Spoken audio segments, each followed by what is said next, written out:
Hello everybody, I hope you're all well and welcome back to Voicenotes with Jordan Theresa. I am really sorry that I disappeared for a couple of weeks. I'm going to be a little bit vulnerable here. I'll tell you guys that I have not been feeling like my best self recently. It's nothing awful because I guess like the benefit of having like a life-altering mental breakdown is that any sort of like depressive, funk or episode you're in afterwards doesn't feel anywhere near as bad. So you're literally like, okay, in comparison to how I felt 2 years ago where I wanted to actually kill myself, this is fine, this is manageable. But I do just want to be like quite honest with you guys and like keep it real, I have not been feeling too hot recently. I thought it was like period depression, and then I thought it was maybe seasonal depression, but my period passed and I'm still depressed.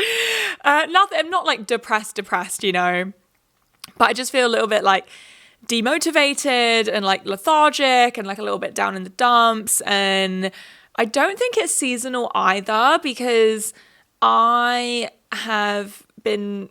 This sounds so daft, but I've really been enjoying being able to wear like all my wintry clothes.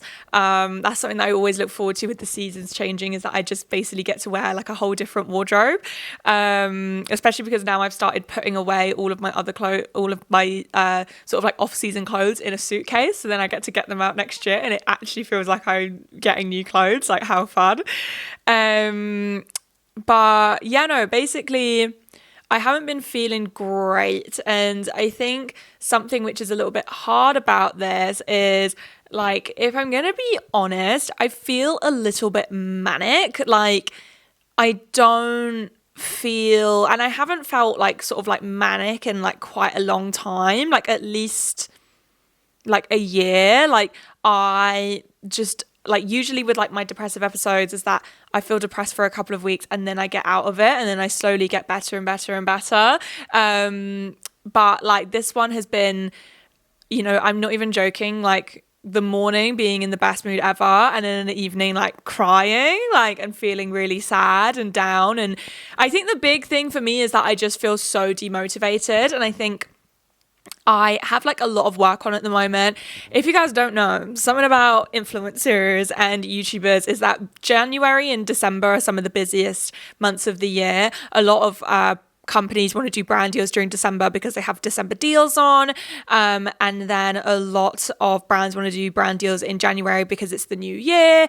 I'm pretty sure, I don't have like any evidence to back this up, but like I am certain that people buy more stuff in January, even though it's like post Christmas and everyone's a little bit broke.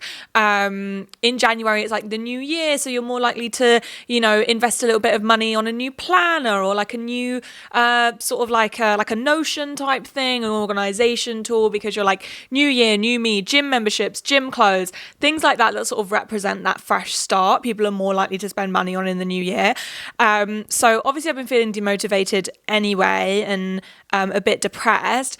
And then I think what doesn't help is because I have so much work on, I'm getting a bit stressed and a bit anxious about it. And it's not even necessarily like I'm stressed about the work. It's more just like if I do a day where I don't feel like I've done enough work, I actually feel like such a piece of shit. Like I have really bad productivity guilt. And I think like a lot of it is linked to the fact that I work for myself, and I also have like suspected ADHD, which I'm getting an assessment for in February. So I already find it a little bit difficult. But then obviously when I've got like I'm in a little bit of a funk right now, having like that funk mixed in with it as well, I just am walking around feeling like the biggest piece of shit ever. Like, and it's a lot of it's related to my work, and it's just kind of hard, but like it's okay. I know that I'm gonna feel better soon. I guess I think there's also like this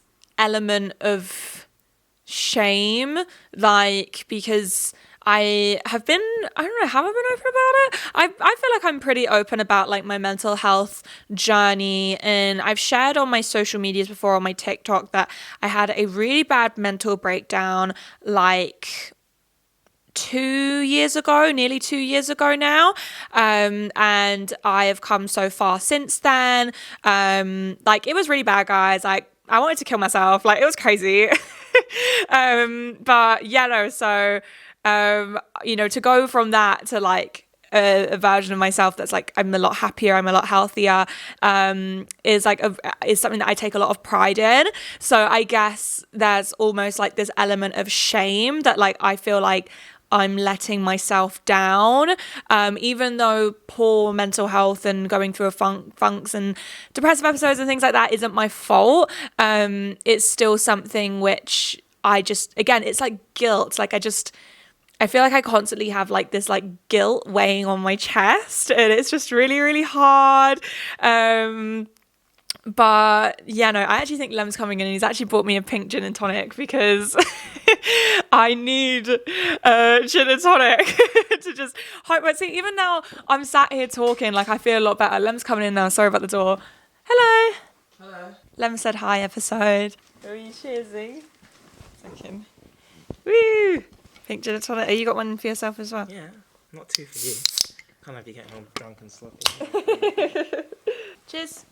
Cheers. Cheers. So guys, my drink of choice today, just to get myself a bit more pepped up and in the mood, is a Gordon's pink gin and tonic. See, I can only have gin in very small increments because I had what I can only describe as genuinely a life-changing hangover. Again, it was 2 years ago. All bad things happened in my life 2 years ago. But I had like a life-altering hangover. It was like 2 days, heart palpitations, anxiety. Like it was so bad. And I remember I left the motive like pretty early because I didn't want to be hungover. But because I drank half a bottle of gin, I actually had like the worst hangover of my life. So yeah, that's sort of where I've been. And I think the tricky thing, like, I guess like the thing that I like about with my videos is that because they're all scripted, I can film them when I'm not in a great mood and I can work on them when I'm not in a great mood either. Like sitting and, doing my script and like, a bloody rough outfit and no makeup, greasy hair, I can go to a coffee shop, headphones in. I know that I feel like I'm not being perceived, do you know what I mean? But like with the podcast, it's like there's like a process to it in a sense where like planning the episode is fine, but also when I plan the episode I have to think, okay, talk about this, but I have to make sure I actually have thoughts on it. I know that sounds so, again, I feel like this sounds like such first world problems, like it sounds so daft. Yeah, no, so like, but there's like a process of the podcast where I have to plan the episode, make sure I know what I'm going to talk about, like, and that if I have enough to talk about it. And then when it comes to it, I have to like get up, do my makeup, do my hair. I mean, I know I don't have to do my makeup, but guys, I want to do my makeup, do my makeup, do my hair. I have to like, and then it's just, I just have to talk to myself. So when I'm really not in the mood to do it, like I really, really can't do it. And I know it sounds so silly because I know that if I pushed myself, I could. Like today, I didn't want to do it, but I have a deadline and I want to send it to Kath like as soon as possible.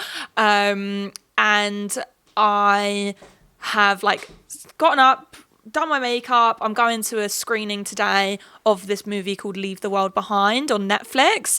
I haven't heard of it before. And I haven't watched the trailer either. I'm going in completely blind.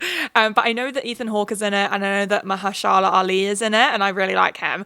Oh my God, speaking of, Spotify Wrapped came out. And Nicholas Britell is my second most listened to artist. I'm in the top 7% of Nicholas Britell listeners. Because I listen to a scripting playlist, which is all full of like scores and classical music. Because classical music really helps me concentrate. But yeah, it feels so silly. But no, Nicholas Britell did the score for Moonlight and Mahershala Ali is in Moonlight. But I feel like I'm going to talk about Spotify Wrapped on a different episode. Spotify Wrapped literally came out a couple of hours ago, but I really want to like reserve it for when I'm in a better mood to talk about my Spotify Wrapped, even though it's not very good because it's literally just full of like John Bryan and Nicholas Britell who like, look, don't get me wrong, love them, but like it's not exactly interesting like music. It literally is just my scripting playlist. But yeah, no, so it's something that I struggle with a little bit, but now that I've actually like gotten up and I'm like sat here and I'm talking, I feel so much better. And this is the thing, is that I think what's slightly frustrating thing for me anyway is that this demotivation, you know, it like stops me from going out and seeing my friends. It makes me cancel plans. Like as soon as it gets to like 4 o'clock and it starts getting dark outside, it's like I just want to get into bed. Like every time my mum has FaceTimed me this week, I've been in my fucking bed, or at least the last few weeks I've literally just been in bed every single time. But you know, so I just want to get into bed. But basically something that like I was having a little bit of a mentee bee over, that I was getting a little bit upset about, is that I found that I was getting really, really bored. Like as in when I finished work, I wouldn't have anything to do. I was sick of watching TV shows.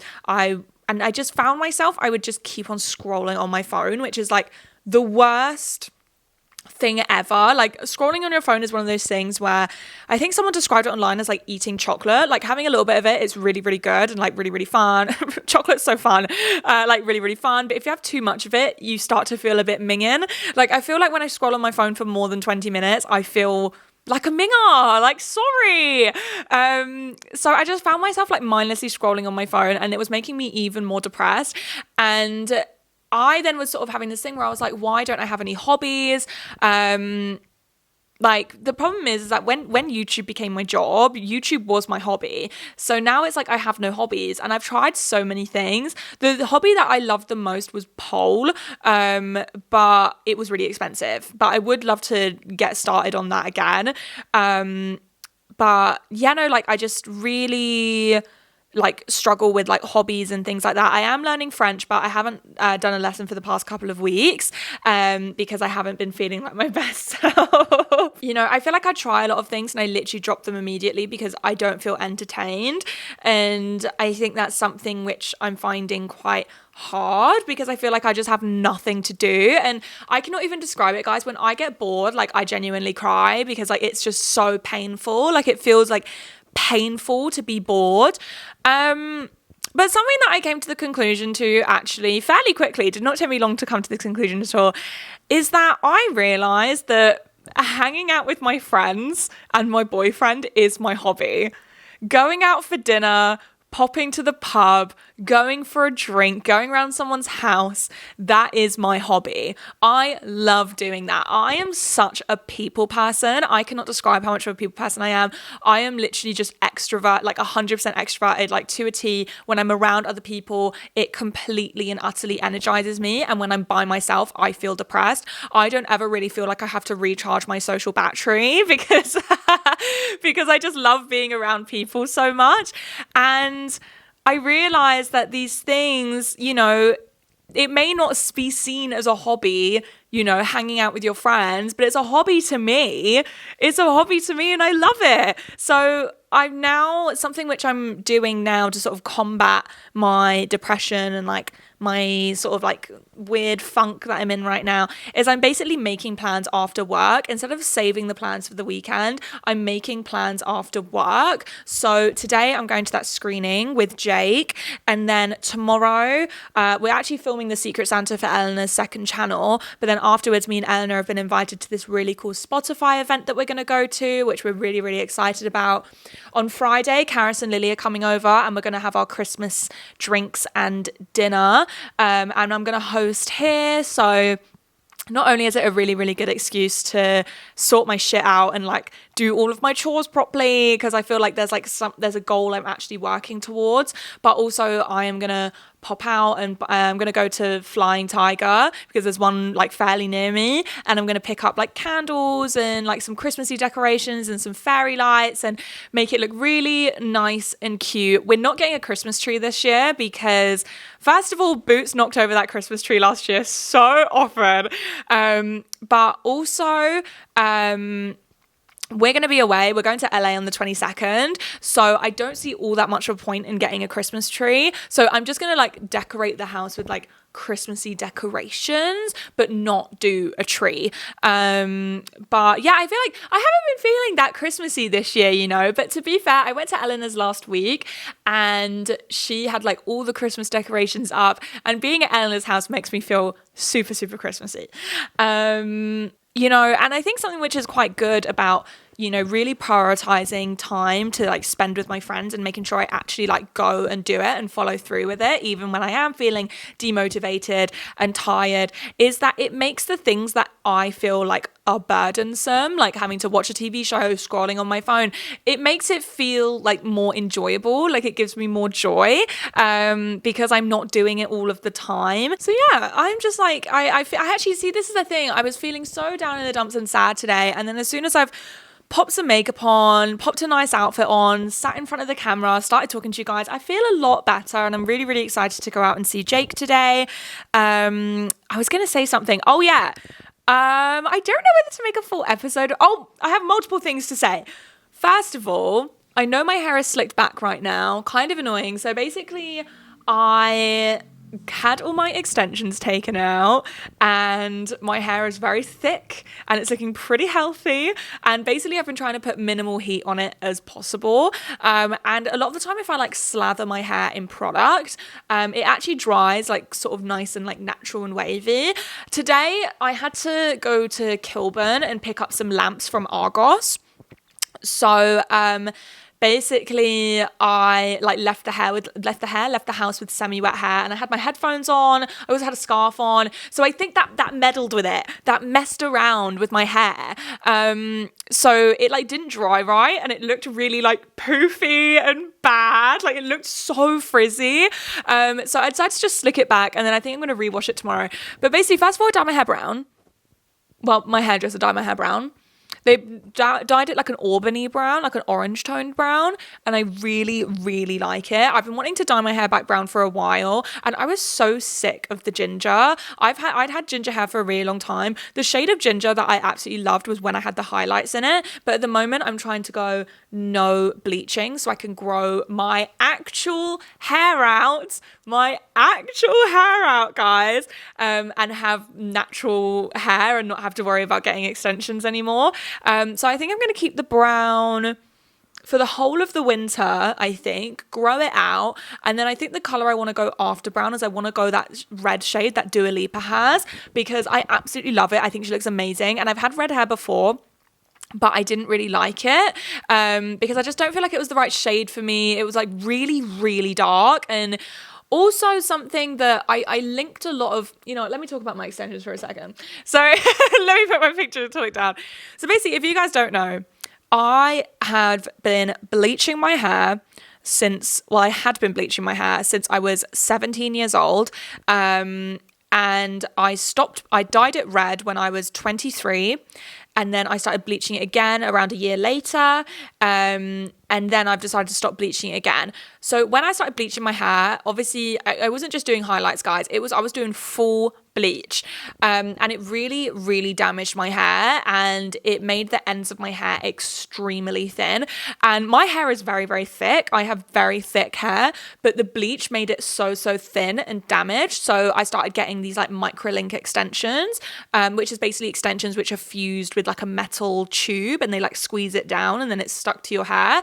And that caused even more damage to my hair because I didn't used to change them enough, because I couldn't afford it. Like, what is wrong with me? And I think something which like makes me sad is that I linked so much of my self-esteem and my self-worth into that dry as fuck bleached hair.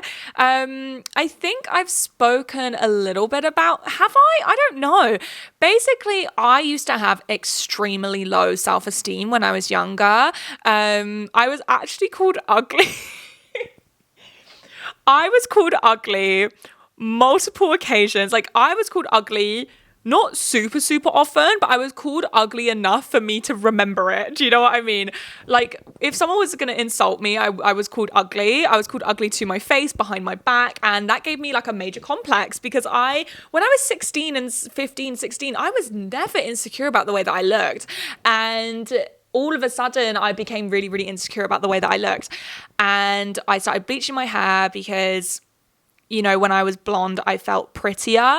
And it's just so sad because it's like I damaged my hair so much and I clung onto it. And then what didn't help was when I was 23 and I dyed my hair back, I went through a little bit of like a self-esteem like crisis, and I just felt really, really shit about myself. So again, I sort of clung my self-esteem to my blonde hair, and I started bleaching it again, which didn't do like the worst, but it obviously didn't do it any fucking favors, right? But yeah, at the moment I'm feeling like really, like looks wise, I'm feeling like really good about myself, like, and like I feel like I have like quite good levels of self-esteem when it comes to my looks. If you also couldn't tell, I've actually stopped fake tanning. I don't know whether to talk about this fully in a different episode or not. I technically still have a little bit of my like tan / like glow left over from my holiday at the end of August when we all went to Corfu. But I stopped fake tanning after that, and I cannot even begin to tell you guys how free I am. I cannot even begin to tell you guys how nice it is to not have to, you know, cover myself in fake tan before I go to bed, have the sheets covered in tan. I always reek. Fake tan reeks.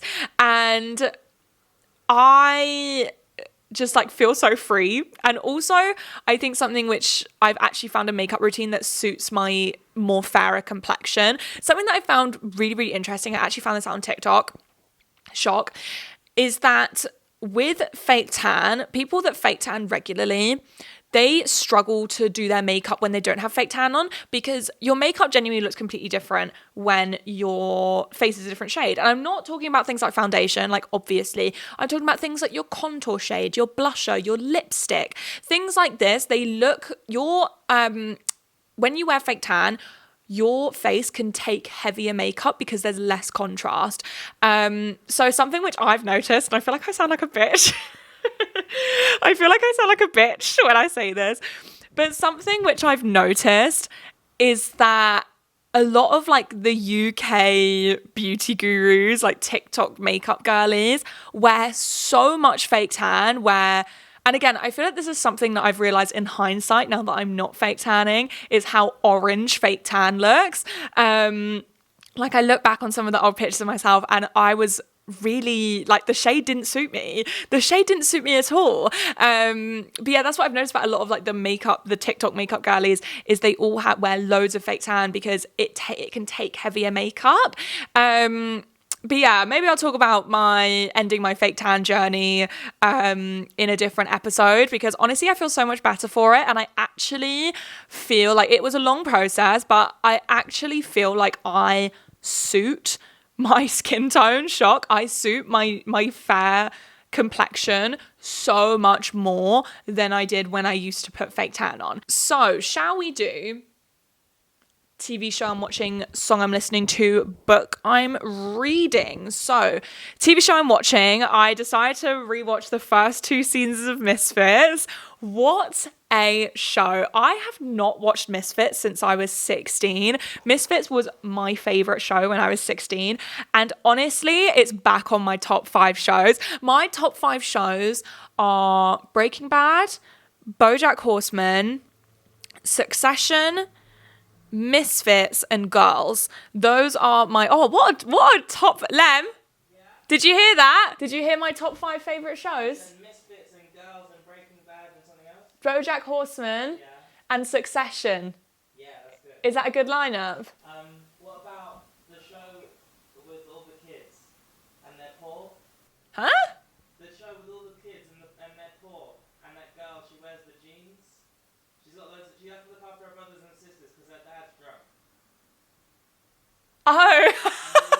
They live next to Shameless. Yeah. Shameless is not one of my favourite TV shows. Okay, what about the guy from Shameless? He's a chef. Oh, The Bear. Well, we haven't finished The Bear yet. Okay. Game of Thrones. No, that was too depressing. Walking Dead. That has a place in my heart. One Piece. No. Right. Okay. I can't think of any other. That's okay. Honestly, guys, what an absolute lineup of shows. Those are definitely my top 5 favourite shows. And then, what do you call it? Honorary mentions to Broad City and The Walking Dead. love those shows. So those are my top 5 favorite shows at the moment. Misfits is just so good. Guys, if you have never watched, obviously some parts haven't aged well. I just want to preface that. But if you have not watched Misfits, it's honestly one of the best shows I've watched in my life. It's really, really good, especially those first 2 seasons. One of the main actors leaves in the 3rd season, and I did watch the 3rd and the 4th season when I was younger, and I'm going to rewatch it soon. I think it's just because the tone of it changes quite a lot, but what I find really interesting actually is the show, because one of the main actors left, they basically did like what I see as the first ever sitcom shakeup. If you haven't heard of a sitcom shakeup, basically it was something that after Charlie Sheen got fired from 2.5 Men, they obviously replaced Charlie Sheen with Ashton Kutcher instead of just scrapping the show, and that actually made the ratings increase, because obviously 2.5 Men, I'm pretty sure, had been going on for like 6 or 7 seasons, and then they decided to bring this fresh new face in, and it reinvigorated like viewership. And a lot of other shows, like sitcoms that was sort of getting a little bit dry, did a sitcom shake-up. So they did it for New Girl when Zooey Deschanel went on maternity leave. They replaced Zooey Deschanel with Megan Fox, and they did it in Misfits, where they replaced one of the main characters with a new main character. So yeah, I don't know. I find that really interesting. Sorry if that was boring. But yeah, I'm watching that. And then I watched the documentary on Netflix, Escaping Twin Flames. Guys, what the fuck? What the fuck was that? So if you haven't heard of Escaping Twin Flames, basically it's like this forum online, which was a cult. Well, is a cult. It's still active. And basically they would claim that they could find your twin flame, and they encouraged people to like stalk their exes, saying that they were twin flames, they were meant to be together. People got arrested. They also spoke about this thing of everyone's a divine feminine or a divine masculine, and if you're a divine masculine, you have to cut your hair, change your pronouns, and which unfortunately reinforces the idea that being transgender is like pushed upon people, when very rarely it's not. And luckily they brought on a scholar who was trans themselves and studied like queer and trans studies, and they also repeated that. I feel like they handled that quite well, because I knew that could have been handled quite poorly, but they handled that aspect of the cult really well, in my opinion. Speaking about how like only 1% of transgender people regret their transition. But yeah, really crazy documentary. I actually really recommend it. I felt like it was like there wasn't enough, like I wanted more out of it, but I don't know whether that's just because I love knowing loads of information about stuff. And then the songs I'm listening to is, I actually haven't been listening to a lot of music recently, really, like no specific songs, but I have been listening to my scripting classical music playlist, hence why Nicholas Britell is my second most listened to artist on Spotify. Like, love, no offense, Nicholas, love you. But a couple years ago, it was Flo Milli. I was having fun a couple years ago. I was in the club a couple years ago. And now look at me. I'm really joking. And then the book I'm reading is I was reading The Artist's Way. I need to pick it back up. I'm still trying to finish that bloody QAnon book. I hate having ADHD, guys. I just want to finish a book. But The Artist's Way is actually pretty interesting. I think I'm going to talk about it more in another episode, but something I've been thinking about a lot is the fact that I have a creative job and I'm pretty prone to creative burnout, but I don't treat myself as a creative. And really I should be treating my work as it's art, which I know sounds really absurd, but like in a creative job, like that's just what I need to be doing. But yeah, I'm going to talk more about that book in detail when I'm a little bit more in the mood to flesh it out and talk about it. But just before we get into it, guys, I would love to thank today's sponsor, Lingoda. I've spoken about Lingoda in my last few episodes. If you haven't heard of Lingoda, they are an online language school where you can learn multiple different languages: English, business English, French, German, and Spanish from beginner to advanced levels. The language that I am learning at the moment is French. I've spoken about this before, but if you guys didn't know, half of my family is French. My dad speaks fluent French. French and I don't know any French. And I have always wanted to learn the language. I feel like it's such a beautiful language and I feel like it's such an interesting language as well. Also, like half my family speak it. Like I'm getting FOMO. I'm missing out. And the beauty of Lingoda is that they offer classes 24/7. For the past couple of weeks, as I said, I've been feeling a little bit down in the dumps. I've been depressed. So I haven't been doing my Lingoda classes, but that is absolutely fine because they are available 24/7. So next week, I actually want to do another couple of lessons to reinvigorate myself, make myself feel a little bit better. I'm actually going to insert another clip of me flexing my French muscles because I basically know the same that I did in my last episode a couple of weeks ago, and I want to flex, bonjour, je ne sais pas, bonjour, hello, I don't know, but ça va bien, merci. You guys have already heard this already, but I'm going to insert another clip of me flexing what I learned in my most recent lesson, trying to get out of my depressive slump. Hello, Jordan from the future here. I just finished my last Lingoda lesson and it was called the definite article, and it was basically vocabulary to help me in my French lessons, which I know to you guys might sound a little bit random, but obviously it's really good that they do this type of lesson really early on because it really helps the classes flow smoothly and it really helps you feel very confident. So it's basically just like words that relate to learning a language. So la question, which I told you about last week, which is question, la réponse, which is answer, and then we learned, la femme, l'homme, which is a man and a woman, écouter, which is to listen, lire, which is to read. I'm trying to think of the others. Parler, which is to speak, and then can you repeat that please? Because I obviously ask, can you say that again? But guys, I had to start doing it in French. I'm learning French. I have to speak French in my French lessons. Vous pouvez répéter, s'il vous plaît? Yeah, I'm slang. But yeah, that's sort of what I learned in my last lesson. I obviously learned some more, but I can't remember off the top of my head. But because they're 24/7, you can choose when to take them. You can take them on your day off. You can take them before work, after work, on your lunch break. And also, Lingoda classes are very small. There's usually only 3 to 5 students per class. So I always feel very attended to. And also, the environment is really immersive. They have native levels teachers. And also, the environment's really friendly. I know that it can be really, really daunting.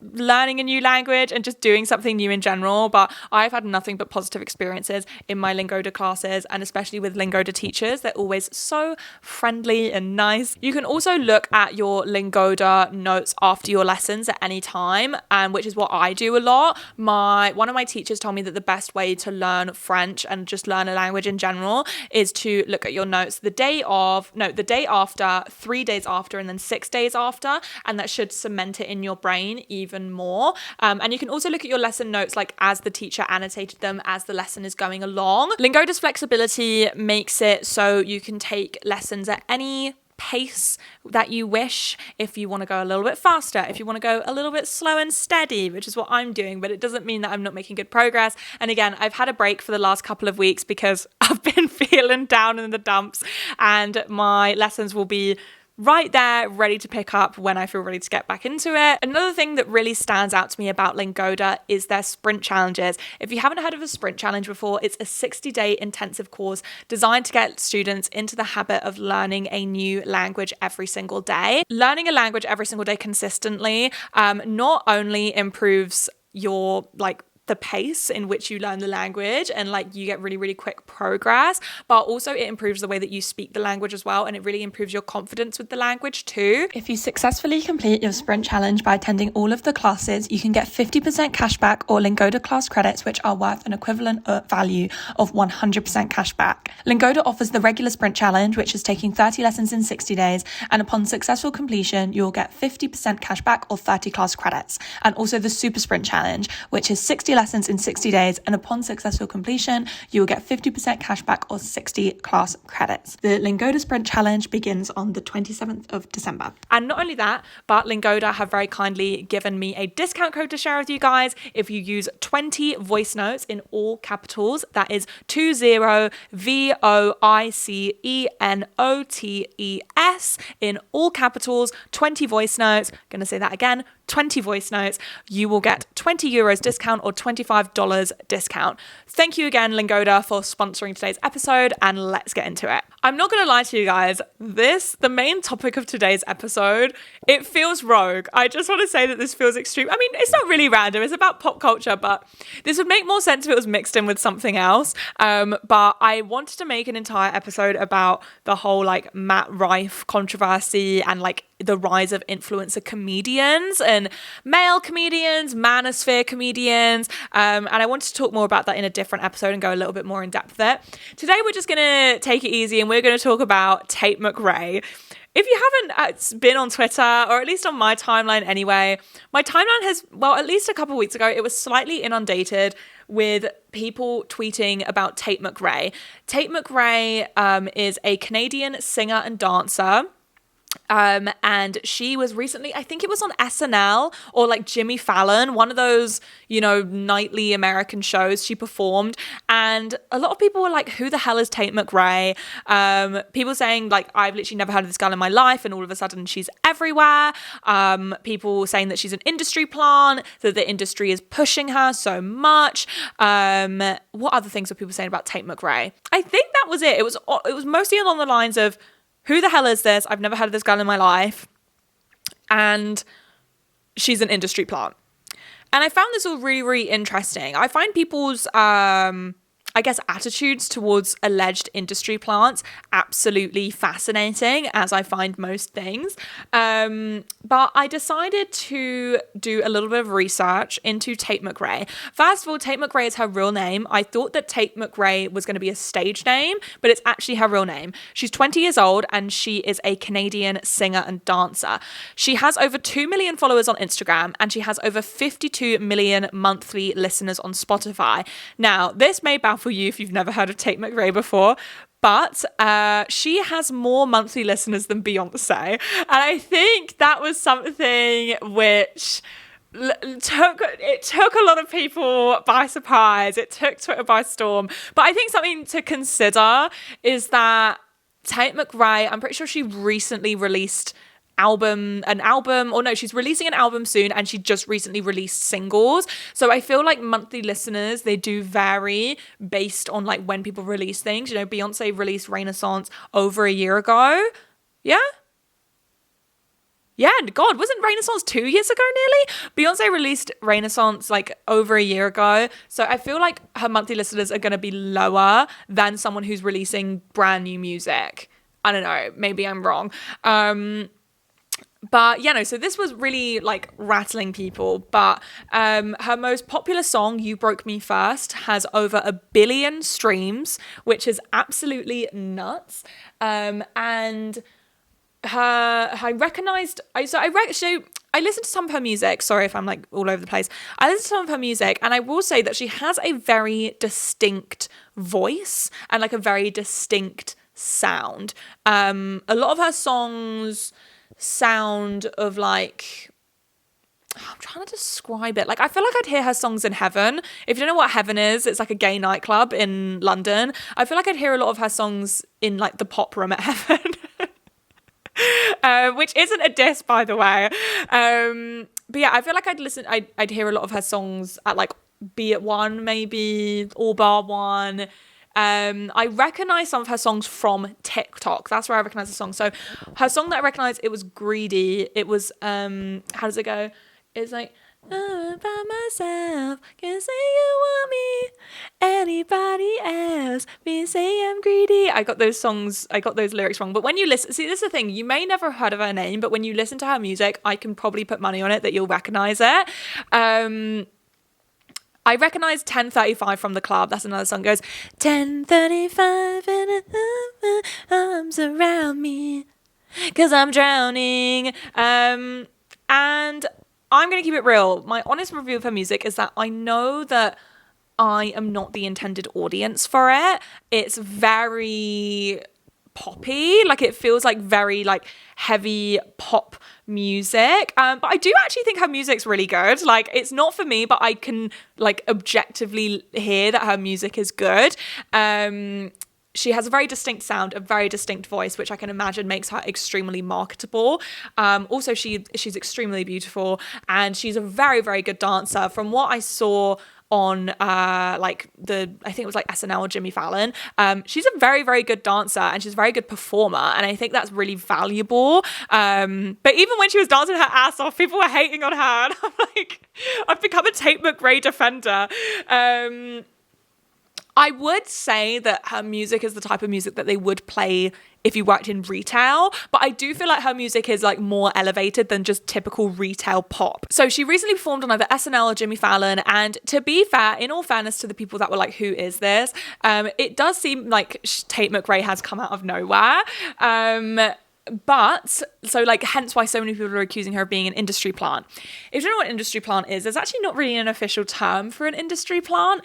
But the website Loud and Quiet define an industry plant as an industry plant is largely accepted to mean an artist who presents themselves as independent and doing things on their own terms, but secretly has the industry backing and money to fund them to artificially shape such a narrative. So Tate McRae seemingly coming out of nowhere and having more monthly listeners than Beyonce, it was leading people to believe that she may be an industry plant. And honestly, I am here to defend Tate McRae.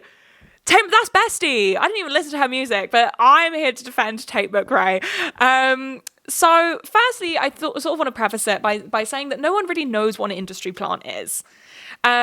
Because what is considered an industry plant? Is it considered someone that was discovered online and then was pushed and invested in by the industry?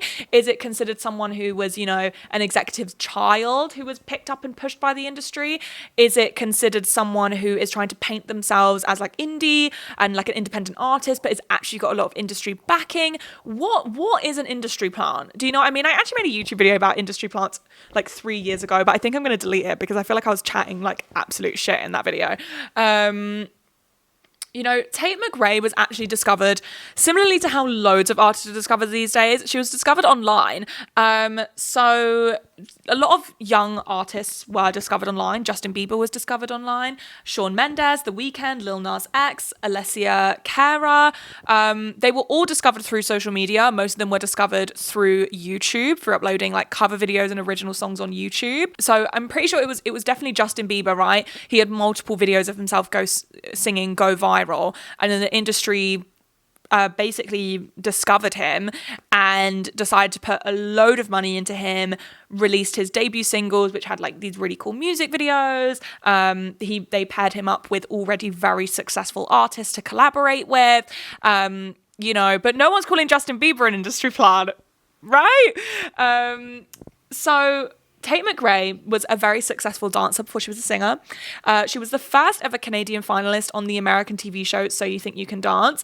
And something which is interesting about this is that a lot of people said that her being like the first ever Canadian finalist is a really, really big deal, because Canadians cannot vote in American TV shows. So it really does show that the Americans love Tate McRae.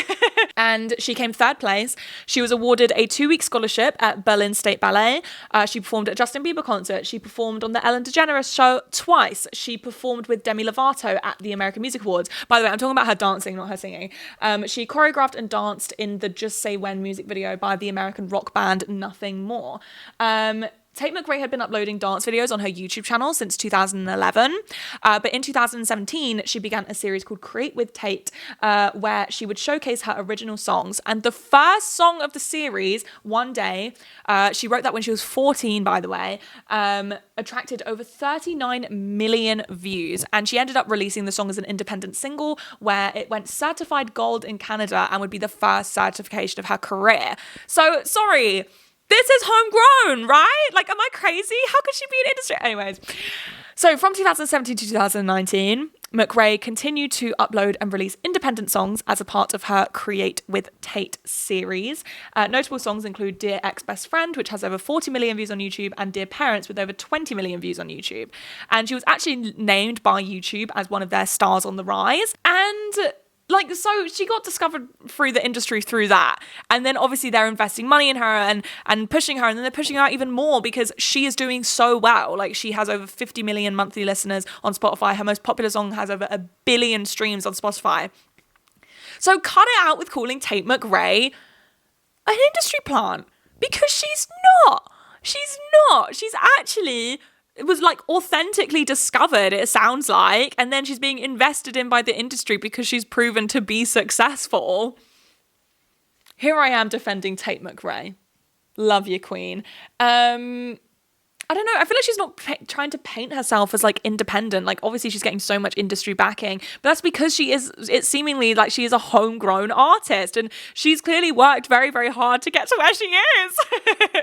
I don't know. I feel like when people, I don't know, whenever there's conversations about industry plants, I always find that people are accusing women of being industry plants. And it's really beginning to get on my nerves that people are accusing women of being industry plants. Because why don't we ever accuse men of being industry plants?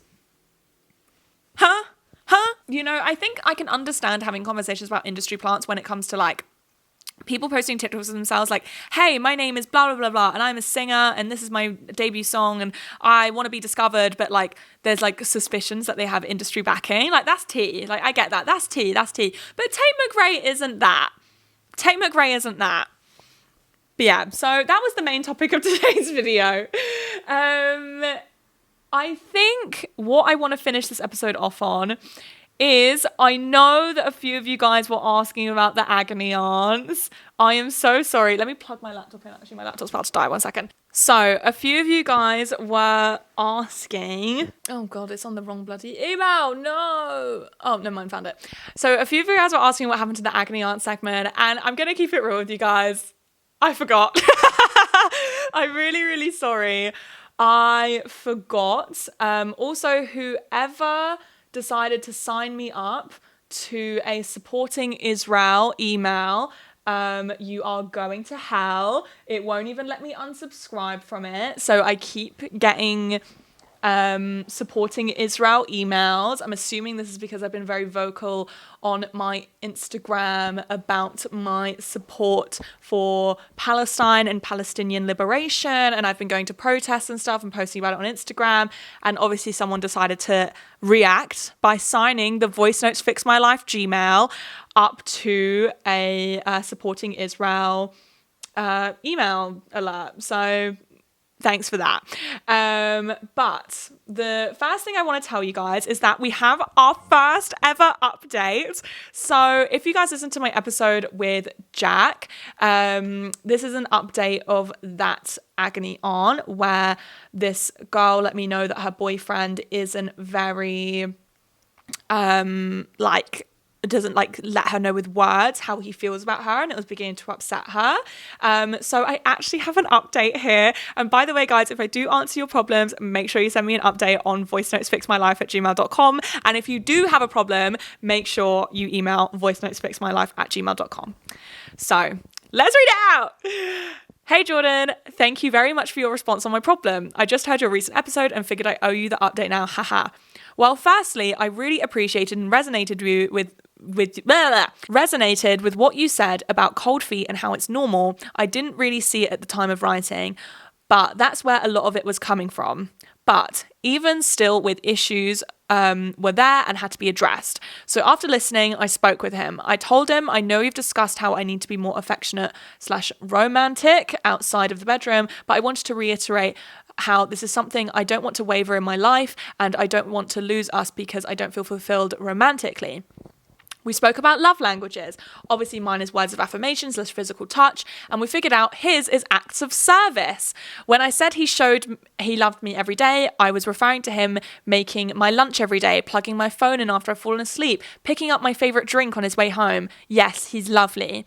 He explained to me that he grew up in a home where they didn't hug or say I love you, but he always felt loved because his family showed him by caring for him every day. The same way, he's always there and takes care of me every day. After discussing with each other, we came to the conclusion that he would try to find me more throughout the days and give me a cuddle or a kiss. He's not very touchy at all, so this was big, haha.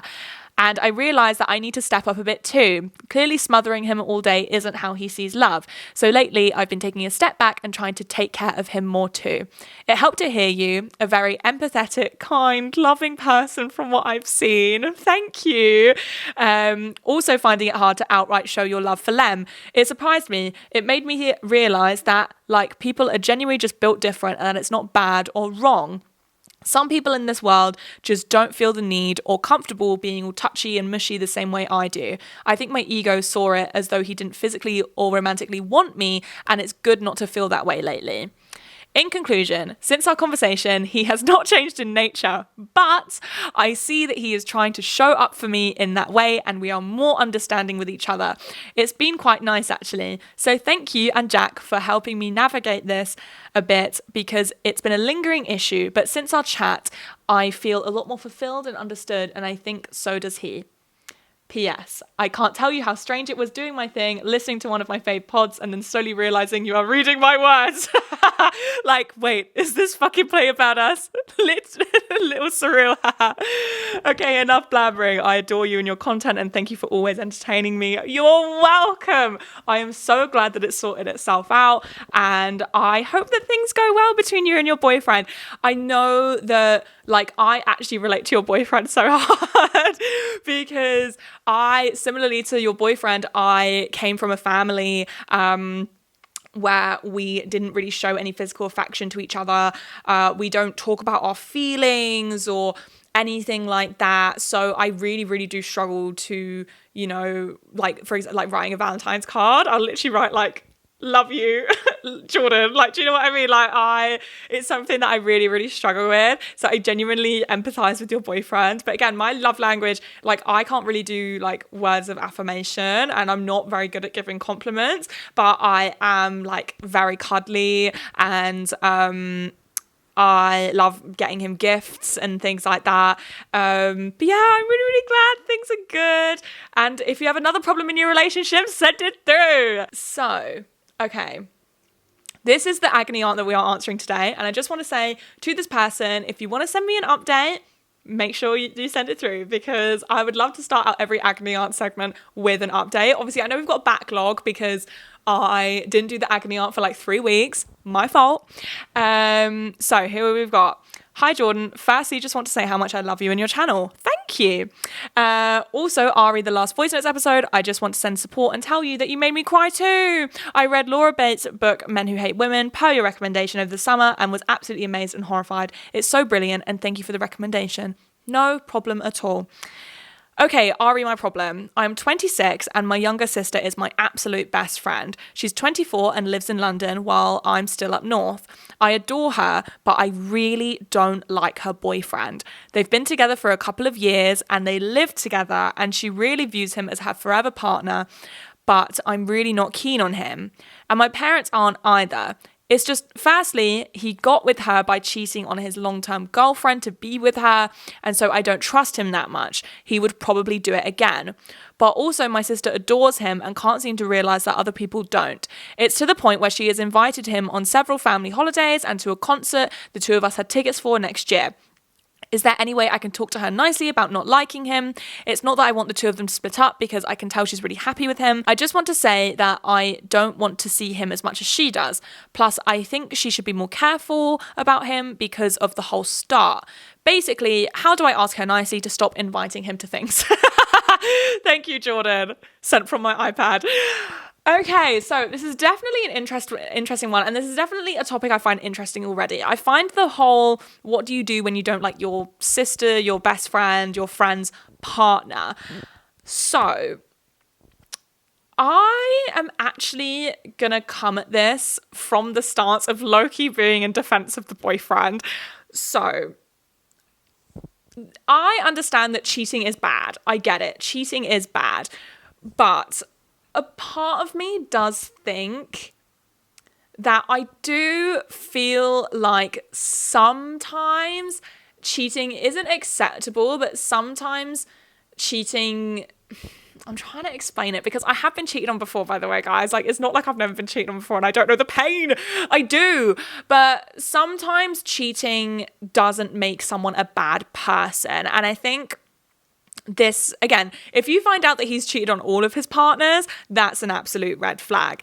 But it could have been a sense of he was in a long-term relationship, he hadn't been happy for a really long time, he didn't know how to break it off, and then he ended up cheating. Doesn't take away, the responsibility of it and like the badness of it, like it is bad, but a part of me does disagree with this whole notion, once a cheater, always a cheater, because sometimes cheating can, genuinely be a mistake. Sometimes, a lot of people who cheat, whether it's emotionally cheating, whether it's physically cheating, they do sort of like live to regret it later and wish that they'd handled the situation differently. Again, I don't know what his attitude is towards it. But I think this idea that like all cheating should just be tarnished under the same umbrella, I don't particularly agree with. Does it mean that he is more likely to cheat on her? Yeah, of course it is. And I know that as a sister, that must be like quite daunting and horrible. But I don't think that that makes him a bad person. And that doesn't mean that he's going to do it again. But also it could mean that he could do it again. So that's just sort of my first take of it is, again, he could have cheated on all of his last partners and he's an absolute walking red flag. Or it could have just been the one time and obviously something good has come out of it. So that is good, but it doesn't obviously take away from like the hurt that he has caused, I think the best way to go about it is to just tell your sister that you want to spend some time just you and her. I would not tell your sister that you don't like her boyfriend. I am very anti telling someone that you don't like their partner. Unless they're like borderlining on a breakup, then I think it's time to be honest. There's honesty hour. But I am very anti telling someone that you don't like their partner because I think it can be very isolating. And you feel like, when you're told by someone like your close friend, your sister, your family that they don't like your partner, it makes you feel like you can't confide in them about anything, and you still want to be like a confidant for your sister, and you still want to be there for your sister. I just personally have never seen anything good come out of telling someone that you don't like their partner. So I would just go about it and say that you want to spend more quality time with her, just you and her. Just say it's a girls' night. Like, just say like, oh, girls' night, no boys allowed, something like that. And I'm sure she'll understand. But yeah, please update me and let me know. I'm sorry if that wasn't the answer that you wanted to hear, but that's just genuinely my honest opinion of it. But yeah, I think I'm going to wrap up the episode now because it is 5:30 and I'm about to go to my screening. But yeah, I hope you guys enjoyed this episode and give it a little bit of love on whatever platform you are watching or listening on. And I will see you guys next week for a new episode. Bye.